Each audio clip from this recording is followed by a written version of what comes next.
Últimes hores de campanya, últims quilòmetres per recórrer, últimes oportunitats per arrencar vots en temps de descompte. A Catalunya, Esquerra sent el clatell d'alè dels socialistes i els socialistes catalans veuen a tocar una oportunitat d'or per tornar a assaborir la victòria. Els dos partits estan frec a frec i despleguen tota la seva artilleria argumental.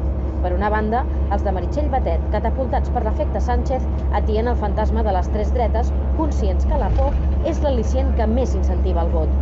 Com a mostra, una fotografia, la de València, on Vox va superar ahir les expectatives omplint de gom a gom el míting de Santiago Abascal. Per altra banda, Esquerra apel·la a l'oportunitat de que per primera vegada un partit independentista i republicà guanyi unes eleccions espanyoles a Catalunya.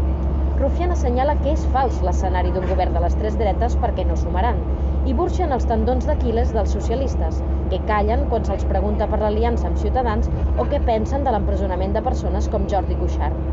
Què pesarà més? El temor pel trident de dretes que no exhibeix cap més projecte per a Catalunya que la repressió? O l'èpica de fer entrar Junqueras al Congrés com a guanyador i fer-lo decisiu en la geometria de pactes? Aquest divendres, darrer dia de campanya, tots cremaran els darrers cartutxos per sacsejar els indecisos, que cada vegada són més i més determinants en l'últim sospir davant les urnes.